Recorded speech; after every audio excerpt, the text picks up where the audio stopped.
Thank you very much, Mr. Speaker, for this chance. Mr. Speaker, even on the onset, it's very important to discuss also the soft side of our country. The country we call Kenya, in the definition of it, Honorable Speaker, is just boundaries. And I'm saying so because many times we confuse between several things. One, what is the country, the republic, the nation, the government, and the state. Honorable Speaker, what we call a country is just by the boundaries that define where Kenya lies. The other functions, Honorable Speaker, that defines what the state is the state apparatus, Honorable Speaker, the institutions of governance, which predominantly are made on the institution that guarantee the rule of law and accountability, rule of law, of course, through the judiciary, accountability through democracy in a house like the legislature, and also a functional modern state, which then defines the executive. Honorable Speaker, many times we don't talk about what the nation is, the nation of Kenya. And Honorable Speaker, I've talked about the country called Kenya. I've talked about the state, which makes the apparatus of the institution of governance. Honorable Speaker, there is also something very fundamental called the nation. And the nation is the soft side of the country.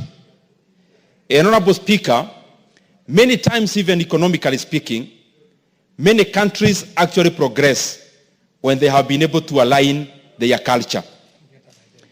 And Honorable Speaker, many times we confuse the culture and the language. That is only one side of what we call the nation, or a shared identity, or a shared values.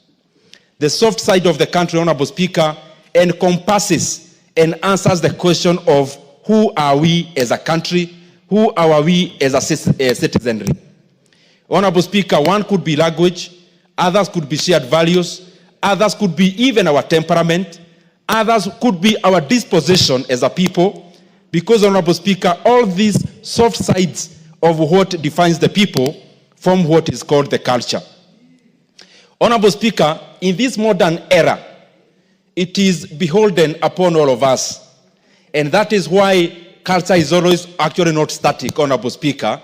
It is progressive and dynamic. It behoves all of us to look at the segments of our culture which then brings identities that are static. Identities, Honorable Speaker, that then brings about fault lines in the relationships of the people. And that is why many countries, Honorable Speaker, have had many people with different cultures, but they came together to find an overarching culture, a shared value across. That is why a country like Switzerland is actually more fragmented in terms of ethnicities than Kenya. But when you look at it, it is more cohesive. A country like Tanzania, Honorable Speaker, is more fragmented in terms of ethnicities. But when you go to Arusha or Dar es Salaam, and you ask anyone which tribe you come from, the first thing they ask you is, are you Kenyan?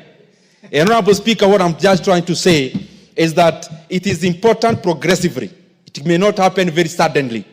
Progressively, that for a country to actually thrive economically, they have to pull in one direction.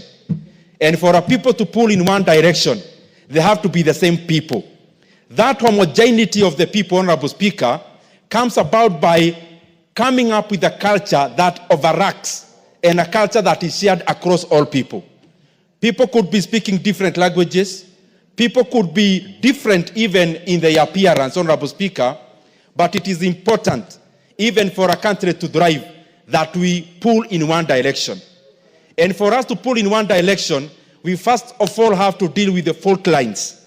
We have to deal, Honorable Speaker, with things that divide us and find an overarching culture and shared values that bring us together as a people. And upon that, Honorable Speaker, the beauty is that we always have a chance. As a country, we have a chance.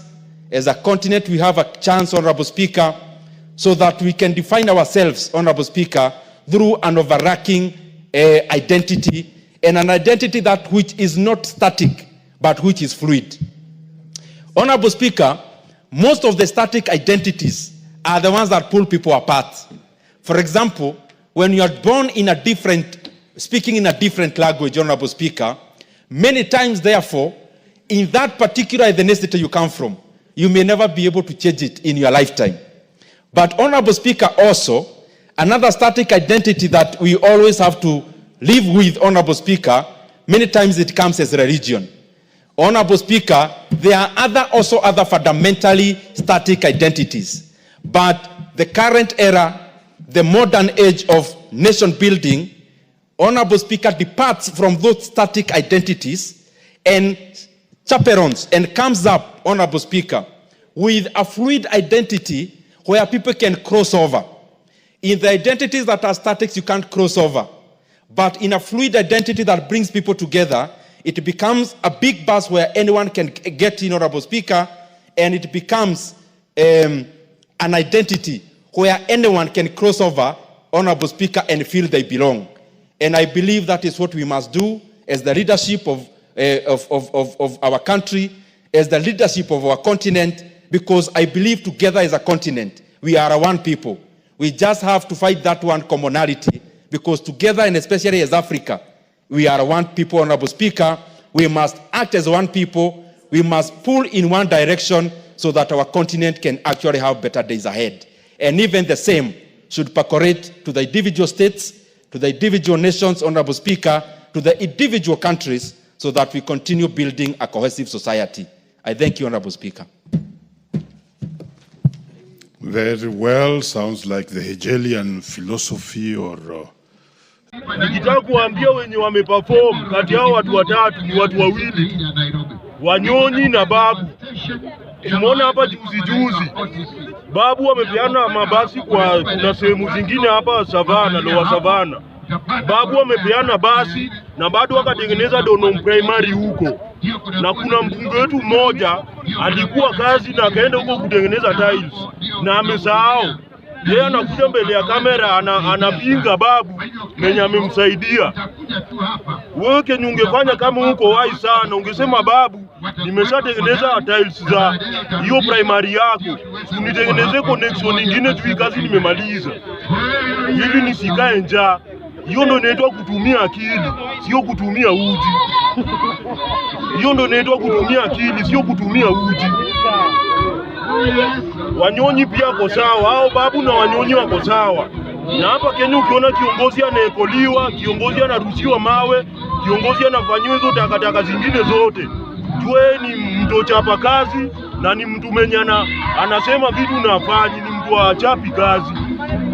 Kama hapa juzi mliona Babu, si Babu Sakaja alipigwa na watu na mamawe huko. Nyinyi kama Wakenya nafaa mkae chini mjiulize kwa nini huyu jamaa, kwa nini amepigwa na mawe?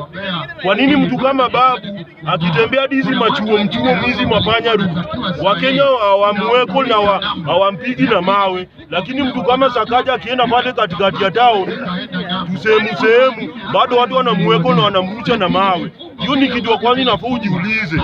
Kiongozi kama perform wa Kenya tunajua. Tuko na smartphone, tuko na miguu na bado magari tunapanda tukifanya research. So wewe Sakaja venye ulipigwa na mawe inamaanisha kuna mingi ambao hujafanya wewe kama kiongozi. Kuna mengi ambao hujatekeleza. Ungekuwa umeperform kama huo Wanyonyi na Babu, rushiwa mawe na pia ungeekoliwa. Wale viongozi wote wenye unaona tu wanatusiwa, wengine wanawekwa kwa sanduku, wengine wanakuwa heckled. Ukifuatilia vizuri kuna kitu mbaya wanafanyanga. Either wanatusi wa Kenya, wanatengea wa Kenya, ama wanatupatia propaganda mingi yenye isaidii watu. So mimi kama hao nataka kumpongeza Babu Owino, Wanyonyi na PK Salasia pia ako hapo. Hao ni wenye Babu na PK nataka mko mnatembea pamoja kama mandugu na madada. Nyinyi mko among the top list MPs wenye na perform Kenya mzima na hii Nairobi. Kwa hivyo anytime umeona tu kiongozi anafanyia hizo takataka zingine na Wakenya, kuna real story behind the scenes. Kuna real story behind the scenes. Na because of time sitaendelea.